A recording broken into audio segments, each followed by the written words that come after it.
Assalamualaikum, dear student. Now we are discussing about exercise number 1.2, page number 12 and question number 3. Question number 3 में हमें दिया गया है which of the following matrices are symmetrics, यानी कौन कौन से मैट्रिक्स जो है वो सिमेट्रिक है।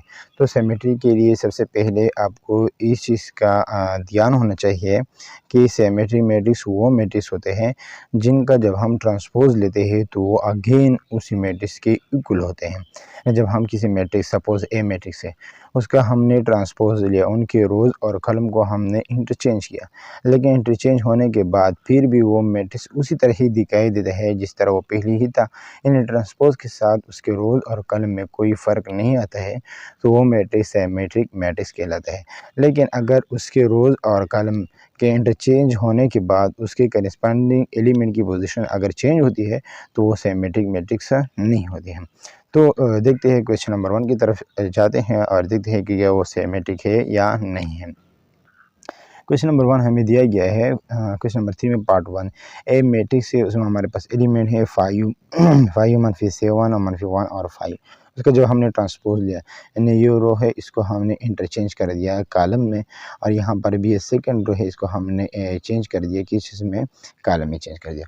तो हम देखते हैं कि क्या ये सिमेट्रिक मैट्रिक्स है या नहीं है। तो जब हम देखते हैं तो यहाँ पर 5, यहाँ पर 5, यहाँ पर -7 और यहाँ पर 1 है, तो ये करस्पॉन्डिंग एलिमेंट इक्वल नहीं है।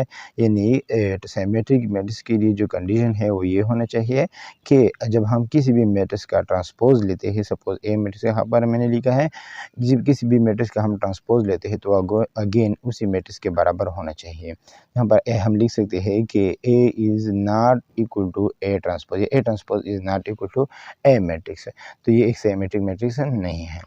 देखते हैं क्वेश्चन नंबर 3 में पार्ट नंबर 2 की तरफ जाते हैं और देखते हैं कि ये सिमेट्रिक है या नहीं है।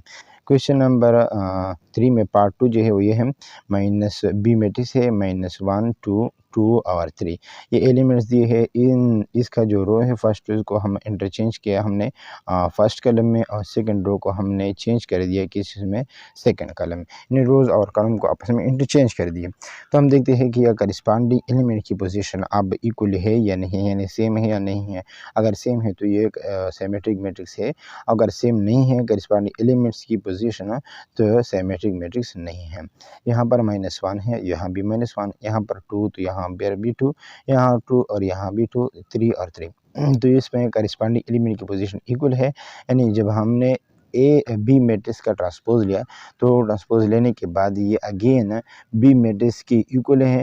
रोज़ और कॉलम के इंटरचेंज करने से उसकी एलिमेंट्स की पोजीशन पर कोई इफेक्ट नहीं होते हैं, तो ऐसे मैट्रिक्स को हम क्या कहते हैं, सिमेट्रिक मैट्रिक्स कहते हैं। यानी हमारे पास ये बी मैट्रिक्स जो है इसका जब हमने ट्रांसपोज लिया तो ये अगेन बी मैट्रिक्स की इक्वल है। तो बी मैट्रिक्स अगेन बी के मैट्रिक्स का जब हमने ट्रांसपोज लिया तो अगेन बी मैट्रिक्स के इक्वल है, तो ये एक सिमेट्रिक मैट्रिक्स है।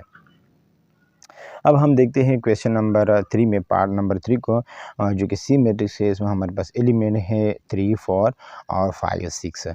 अब हम क्या करते हैं, फर्स्ट रो को चेंज करते हैं किस चीज़ में, फर्स्ट कॉलम में, और सेकंड रो को चेंज करते हैं सेकंड कॉलम में। एक ट्रांसपोज का तरीका है। तो जब हमने इसको चेंज कर दिया तो अब हम करस्पॉन्डिंग एलिमेंट की पोजीशन को देखते हैं कि क्या ये सी का जो हमने ट्रांसपोज लेते हैं अगेन सी मैट्रिक्स की इक्वल है या नहीं है। तो हम देखते हैं 3 और 3 4, यहाँ पर 5 है, तो ये इक्वल नहीं है। यानी C matrix is not equal to C transpose of a matrix. जब हमने सी मैट्रिक्स का ट्रांसपोज लिया तो सी मैट्रिक्स के इक्वल नहीं है, तो ये सिमेट्रिक मैट्रिक्स नहीं है। यहाँ पर ये सिमेट्रिक मैट्रिक्स है, ये भी सिमेट्रिक मैट्रिक्स नहीं है। अब हम देखते हैं किस चीज़ को, क्वेश्चन नंबर 4, जो कि क्वेश्चन नंबर 3 में पार्ट नंबर 4 है, जो कि हमारे पास डी मैट्रिक्स है। उसमें एलिमेंट्स है 1 2 3 4 5 6। अब हमने इस मैट्रिक्स का भी ट्रांसपोज लेना है। ये फर्स्ट रो का हमने चेंज कर दिया किस चीज़ में, फर्स्ट कॉलम में, और सेकंड रो का हमने चेंज कर दिया सेकंड कॉलम में। तो हम देखते हैं कि क्या करस्पॉन्डिंग एलिमेंट की पोजीशन इक्वल है या नहीं है। तो यह तो वाज़िह ही है कि करस्पॉन्डिंग एलिमेंट की पोजीशन इक्वल नहीं है। यहाँ 1 और यहाँ 2 और 4, यानी आर्डर भी तो यहाँ पर चेंज हो गया। तो करस्पॉन्डिंग एलिमेंट की पोजीशन इक्वल नहीं है, तो इस वजह से ये मैट्रिक्स भी ये मैट्रिक्स भी क्या है, सिमेट्रिक मैट्रिक्स नहीं है। नहीं, हम लिख सकते हैं कि D is not equal to D transpose. D का जब हमने ट्रांसपोज लिया, डी मैट्रिक्स का जब हमने ट्रांसपोज लिया तो ये डी मैट्रिक्स ओरिजिनल मैट्रिक्स के इक्वल नहीं है, इसलिए हम लिख सकते हैं it is not symmetric matrix.